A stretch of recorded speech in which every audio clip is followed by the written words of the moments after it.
We're in an ever steepening slope, not just to a recession or depression, but actual Chinese collapse. The birth rate has fallen by more in the last 5 years than what happened to the Jews of Europe during the Holocaust. So we are literally looking at the dissolution of the country itself. Now, there are all other little issues, if you will. The trade war, which is now a competition between Biden and Trump about who can crash China faster. Interesting competition. You've got the debt situation, you've got the overbuild in the housing market, you've got their agriculture and their energy dependency, you've got the fact that from a manufacturing point of view, they're no longer the low-cost producer and they didn't become the high-cost producer, so they're just waiting for somebody to take their lunch. There's any number of things that go wrong, but underlining all of it is this absolute demographic collapse. They're now starting to lay off teachers in the hundreds of thousands because there are no more students. So they know that the workforce they have right now is the youngest it will ever be, the most skilled it will ever be, and the largest it will ever be. And they no longer have enough people under age 40 to ever even attempt to have a consumption-led system.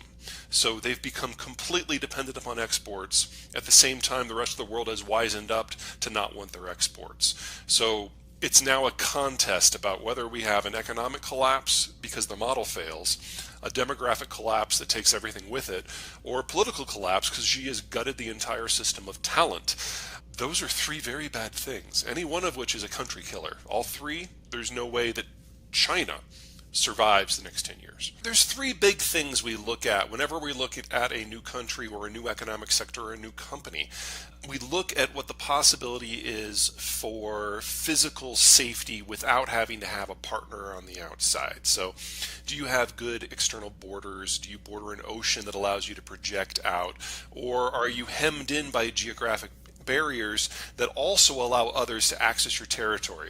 And China kind of gets a solid D in that category.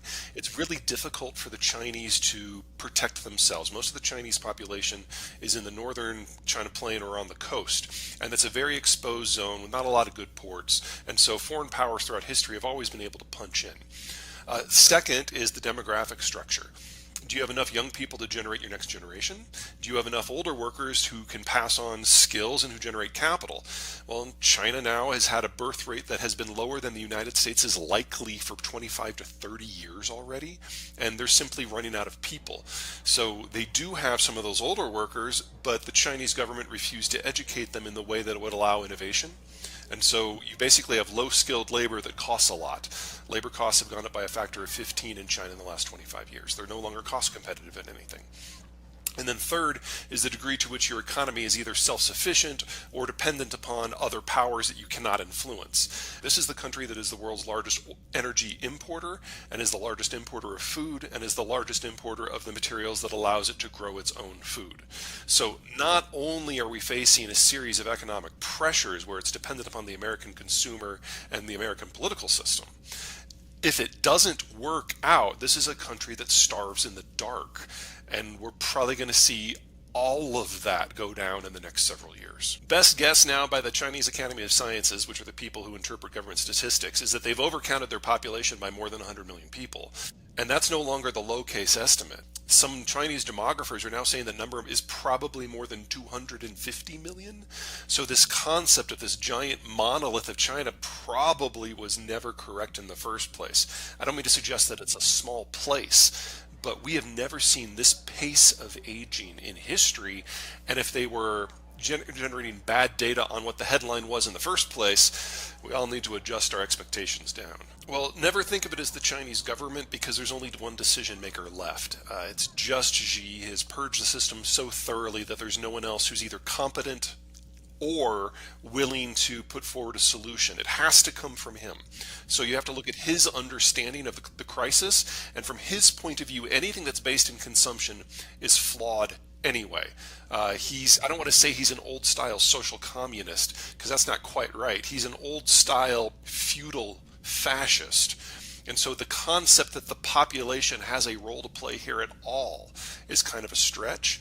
And when you have a system like China's where they print currency like mad, basically everything that the Bitcoiners say that the US Fed Reserve is like guilty of, China's actually done to a factor of 4 or 5 more in terms of absolute volumes, much less relative volumes. If you're in that situation, People don't have a store of value to put their money in, so they put it in real estate. So probably 70% of private savings is in real estate, and why would somebody who's a feudal fascist decide to bail that out? These were people who were trying to escape the government. If anything, he sees that system crashing as people getting their just desserts. When the balloon crossed in from Canada and started to go over the missile silos, the president got a briefing from folks in the Defense Department and the CIA basically explaining that this was not a threat. The hatches over the missile silos were closed, so the Chinese would get photos of closed hatches from 7 miles away. No big deal. However, by allowing it to continue on its merry way, every spy platform and whisper sensor we had pointed at this thing for 9 days. And so we got copies of their entire cryptography, and we were able to trace back through the civilian and the military networks how these things were being controlled and what office, what terminal was ultimately controlling them. We hacked the tar out of that. So in the end, it was the intelligence breakthrough of the decade, because we got copies of everything and we ripped up their system from the inside out. And we now know that she wasn't even aware of the balloon at all until it was shot down on the other side.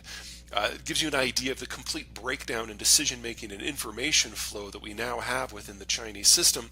And this is happening in every economic sector with all the regulatory systems and anyone who wants to talk about a bailout. Xi has established himself as the sole decision maker. But he's also destroyed all avenues of information transmission because he has to be the only decision maker, and he punishes people who don't bring him information that he wants to hear. So nobody wants to bring him anything because they don't know what he wants to hear. I'm not going to tell people how to invest. That's not my world. I will point out that you have to think of China today as basically gambling when you know that the casino is on the way out the door and it's going out of business. And if you want to short sell that, keep in mind that for a short sale to work, somebody has to take the other side and the market itself has to survive. If you look back throughout history, in the world before 1950, most markets went to zero, and a short sell just meant you lost everything. So just keep that in mind. This is not a normal Western style market at all. The problem with trading uranium is a lot of times it's a national security issue for countries, so getting a hold of it in any sort of liquid form financially is tricky. I'm not suggesting it's impossible. I'm just saying that there's always going to be that layer of complication that restricts the trading restricts the trading volume, and there's always the fact that a government might just come in and confiscate it. So you just have to. It's one of the reasons it really can't be done in the United States in the traditional sense. In the case of China, uranium is plentiful enough, and with Kazakhstan being the single largest exporter, the Chinese feel that that is one of their more secure options for energy, and they're probably right about that.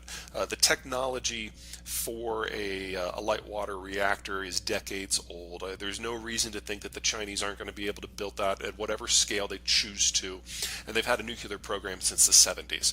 So while there are obviously concerns for the weapon systems that goes along with that, the Chinese have had that since the 70s as well. So there's no new road to plow here. That was a horrible mixed metaphor. There's no new road that requires paving for this. To a lesser degree, the Japanese are getting back in on it. The Koreans think it's fine. The Russians never went anywhere. The French are discovering that the solar and wind doesn't really work in a cloudy, still country, and so they're getting back into it. Nuclear is definitely part of the future if you have public support and government support for it, which in many countries is the case. If you want to have a natural gas burning power plant, you have to have natural gas flowing in every single day. If you want to have a 1 gigawatt nuclear power plant, you just need to get a few hundred pounds of partially enriched uranium once per year.